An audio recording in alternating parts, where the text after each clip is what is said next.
Mesdames, Messieurs, bonjour. Je suis très heureux d'être présent ici pour vous parler du thème qui m'a été proposé, l'exemple de l'ESN BAUM, un enseignement transversal pour les disciplines médicales et de santé, et j'ai rajouté de santé et des autres professions. Alors vous avez ici un parterre d'experts, mais peut-être avez-vous vécu comme moi le grand moment de solitude où, quand vous demandez à vos étudiants qu'est-ce que c'est que la santé numérique, ils vous regardent avec des grands yeux, ils n'ont pas été formés. Vous évoquez les données de santé, l'intelligence artificielle, la cybersécurité, la santé mobile, la télésanté, ils ne sont pas formés. Vous posez la même question à des chercheurs en biologie moléculaire, en biologie santé, et bien, vous pouvez sentir un petit peu seul également, alors qu'il y a des grandes revues qui aujourd'hui sont en train de monter en impact, en particulier avec des points SIGAP, s'il en était hier question, et dans les premiers rangs de leur discipline.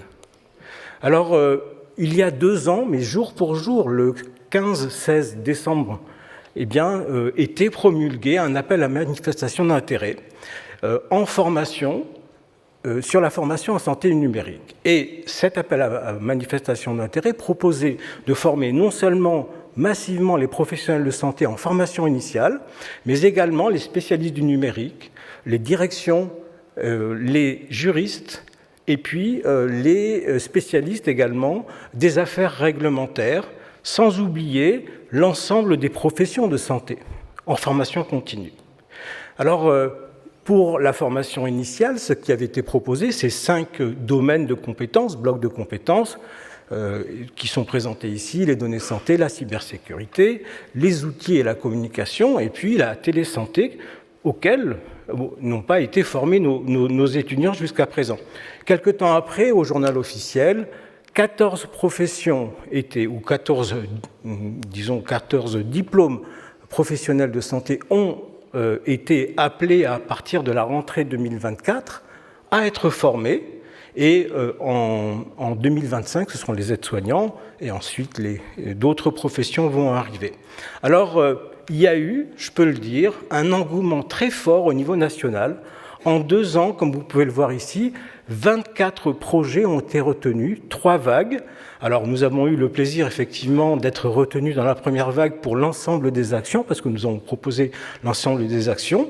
Et comme vous pouvez le voir sur cette carte, le territoire national est pas mal couvert, il manque encore quelques régions, et Mathieu Faure m'a bien précisé que les moyens sont toujours là, et vous avez ses coordonnées, ainsi que François Coureau, parce que l'idée c'est de mobiliser les acteurs de la formation.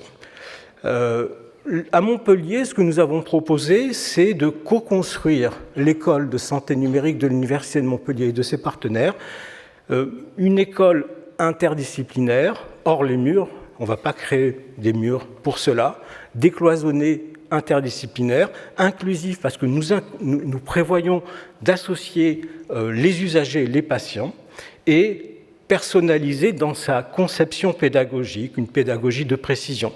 Et avec des membres du consortium que vous voyez ici, bien sûr la région Occitanie qui nous soutient, mais également le CHU de Montpellier, de Nîmes, l'Institut du cancer de Montpellier, 13 instituts de formation en soins infirmiers et métiers de la santé, des ergots, des kinés, le grade, et puis des acteurs du monde socio-économique. Et puis vous voyez, les composantes de l'Université de Montpellier sont nombreuses, médecine, pharmacie, des départements qui sont présents ici aujourd'hui, et d'autres composantes. Donc, véritablement une dynamique que nous avons proposée. Alors, ce que nous allons faire, c'est finalement former ces différentes professions aux différentes thématiques qui ont été proposées. Et donc, nous avons comptabilisé sur l'Occitanie-Est, et Fabrice va s'occuper de l'Ouest activement et a déjà commencé, puisque notre région a été retenue pour les 2 universités porteuses de santé, avec une trentaine de structures différentes sur la partie Occitanie-Est qui vont être partenaires de ce projet, et nous allons former ensemble nos étudiants. Alors, les premières actions pour entrer dans le concret, la première chose que nous avons faite, il y a 15 jours, c'est de former les formateurs. Les formateurs ne sont pas encore formés dans les instituts, et donc il faut monter en compétences. Nous allons ensuite proposer dès le prochain semestre à des étudiants une UE pilote pour découvrir le monde de la santé numérique et préparer ce qui doit être le déploiement prévu dans les textes, le déploiement avec des choses très pratiques. 28 heures, 2 ECTS, c'est précis, c'est précisé. Et en fait, les modalités, parce qu'on m'a posé la question, comment allez-vous faire? Alors, on a un modèle qu'on va tester avec, vous voyez, au début un séminaire en présentiel, selon l'expression, des modules sur les grands blocs de compétences en e-learning ou en distanciel, et puis un retour avec un retour d'expérience et un travail au cours, un travail interprofessionnel des différents étudiants. Donc ça, c'est le modèle que nous allons mettre en place. Mais nous n'allons pas nous limiter aux étudiants en santé, c'est ce que nous avons proposé dans notre projet.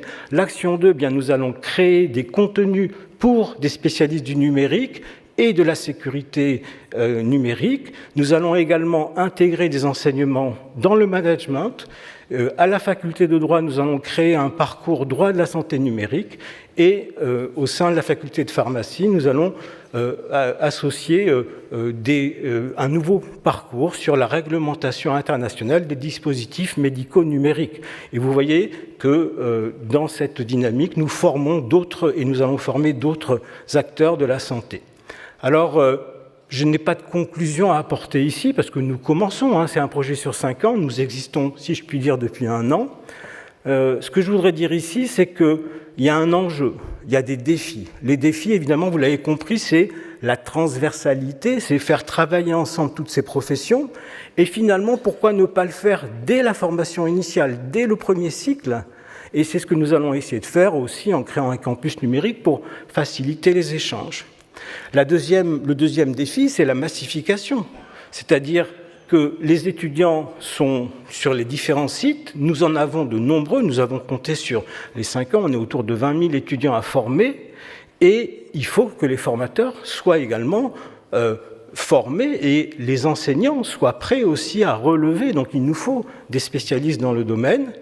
Et je dirais que ces AMI ont pour intérêt d'apporter des moyens, d'encourager les universités et l'enseignement supérieur à former, mais il n'y avait pas de dimension recherche. Alors c'est vrai que France 2030 propose des dimensions recherche, propose des projets, mais je pense qu'il faut absolument réfléchir à identifier la santé numérique à long terme comme un domaine aussi important que la biologie santé ou que d'autres domaines pour que la recherche hospitalo-universitaire permette à la fois d'accroître les compétences, mais également de faire émerger et valoriser l'expertise.